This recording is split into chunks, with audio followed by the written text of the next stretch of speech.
Hi guys, we are back for Sector 4 of Conquest. This sector almost broke me. I love Conquest, and this was really brutal only once you got to the boss. So for those who haven't hit Sector 4 yet and you haven't looked ahead, Lord Vader is the boss. It is ridiculously hard. I did clear it. I spent about 200 crystals trying to get through him. Finally cracked it.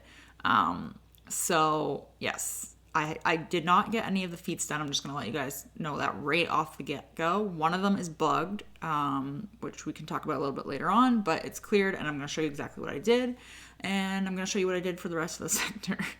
All right, so let's start with the sector overall. So pretty straightforward. You need to get 50 kills with clone trooper units. I have been using shock 501st for this because I find that if you run gas 501st, gas just tends to steal your kills from the teammates. So having shock there gave me a little bit more control. And my Bad Batch isn't built enough to survive this sector. Bad Batch, if you do have them built, would be optimal here. Because you can take advantage of double dipping between the Clone Army feat and the Shadowy Dealings feat, which is gaining stealth 40 times. However, I don't have that, so we're doing them separately. You also need to win at least 14 battles with a full squad of Sith units. Pretty straightforward. You need to inflict ability blocks 60 times, attempt to inflict it 60 times. So you just need to do the ability that would inflict it. And you don't need to win that feat, you don't need to win that battle for it to count to the feats. And then again, like I said earlier, Shadowy Dealings gaining stealth 40 times. So super straightforward. These feats actually aren't that bad to get through. And like I said, I don't have my Bad Batch built, so I can't double dip, unfortunately. You are able to double dip with ability block and Sith, though. So I'm just going to pull this over so you can see it properly. So you can see I'm doing an Empire lead. I've done it against Bad Batch. I've done it against Geos. Pretty much anything that I think my Sith can handle, we're going to go in with this. So this is great because you can get the full Sith squad, and then again, you're also double dipping on ability block because of Vader's basic. So pretty straightforward. You just go through. You don't need to win to get this. You just need to make sure you either time out or lose. And it's super straightforward. So this is basically how I've been going through the sector to get the Sith wins. I've also been doing it, like I said, against Geos. I've done it against a couple of Separatist teams. Again, pretty much anyone I think that it will work against. And it's super, super straightforward. The stealth feat for me, again, because I don't have my Bad Batch built, to do it the most efficiently and because you don't need to win, for me, I like to do Aura Lead Bounty Hunters and just go in and lose.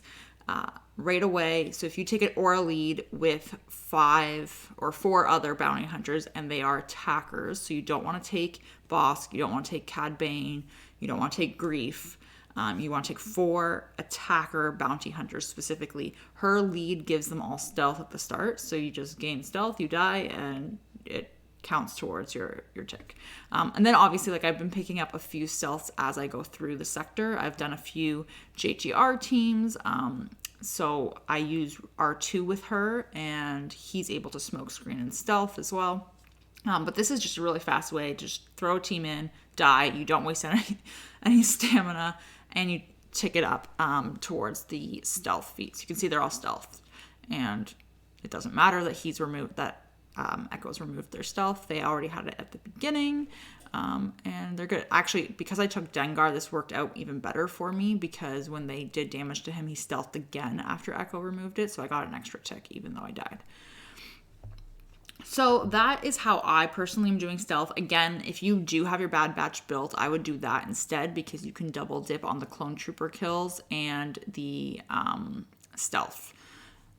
So the only other one that you really will want to see not necessarily want to see, is Shack 501st. So again, gas tends to steal the kills if you do gas lead with your clones. So I'm doing it against Grievous. I'm doing it against Newt. I've done it against the Bad Batch team. I've walked this squad. You can see they're in the 70s already for stamina. So I'm walking them pretty consistently and just going through the sector and getting the kills with the clones that way. Some of them are not very neat. Once the stamina comes down, obviously you're not necessarily going to get 3 stars. But again, at least you're getting the kills and you're going through the sector. You're not necessarily needing to double back and get those kills later on and waste energy doubling back instead of moving forward in the map. So super straightforward. I just try to make sure that the clones are the ones getting the kills. You want to be careful as well with Arc Trooper because his turret does not count for kills. So if you are concerned about that, then I would advise not using his special and putting his turret on anyone just to make sure you're less likely to get the kill with it. I personally haven't had very many issues with it, particularly with Shock as the lead because she gets them to assist so often that you're almost always having a clone trooper land the kill. And just a heads up, that was a mistake on my end. I should have killed Watt beforehand just to get an extra kill. So if you're in that situation, make sure you kill Watt, get the extra kill instead of having him back out of the battle. Okay, let's look at why everybody is actually here, which is Lord Vader. This boss is so ridiculous. So the modifier on this node ramps up the damage that they deal and decreases the damage that the enemy is receiving from you. So they're going to start hitting you harder, and every time you hit them back, you're actually just going to do less damage. It is absolutely ridiculous, and that modifier is in effect while Lord Vader is alive. So you pretty much want to kill Lord Vader first so that you can try and chew through the rest of the team as quickly as possible. I completely switched my discs around because I did have a bunch of Amplify Agony equipped. Amplify Agony does not work against Lord Vader because you cannot deal health-based damage against him. So I went for offense, and I wanted to have a little bit of like a protection type build. If you have Entrenched, it would be really great to use. I personally don't have Entrenched, so I did a little bit of something slightly different. So I've got my Leader's Resolve equipped, obviously for Jedi Master Luke. And then we've got, sorry, I'm just going to go back up to the top here. Stacking Offense, I actually put 2 of these on. So whenever they're gaining a buff, they're going to get 5% offense, which stacks. And they're going to gain buffs like crazy. Offensive buffs, so we're going to get offense up, crit damage up, all this fun stuff at the start of their turn. Opportunistic support was something that I just threw on to fill in the 1 dot slot that I had left. And I just wanted something that would give me a little bit more, survivability. And because of the team that I went in and used, which is Jedi Master Luke, and you'll see that shortly, I knew that I was going to have allies attacking out of turn. I was going to be calling assists. So I wanted that to, kind of help me survive and give them back some of this health, especially once you've got the dots coming in. Second stacking offense card. And then my last one, my head is in the way, is a Zealous Ambition, which is pretty good here. I did equip 2 consumables. And the reason why I did this was because I had already spent 200 crystals banging my head against the wall, and you can't take these off. So I personally don't think you actually need both of these equipped. So the tech consumable I have on is a Frenzy, and the med pack, which you will see here shortly, gives me, or you already saw it, sorry, when I clicked on it, it gives me an extra 122% health, I'm pretty sure, if I remembered correctly. I don't think it's totally necessary. You can get through it without it. You'll see here, let me just pull this back over so you can actually see it properly. So I'm going to take Jedi Master Luke lead. We're going to take Gas, Shock T, Jedi Knight Revan, and Jedi Knight Anakin.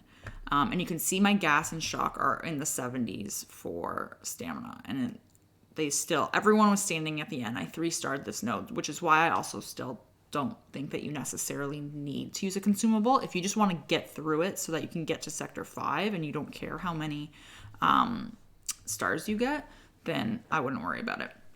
So again, you want to go for Lord Vader right away. And I tried to focus on increasing his cooldowns as often as I could, but also trying to get Jedi Master Luke's ultimate as quickly as possible. Which is why you'll see I'm using his ultimate ability pretty consistently.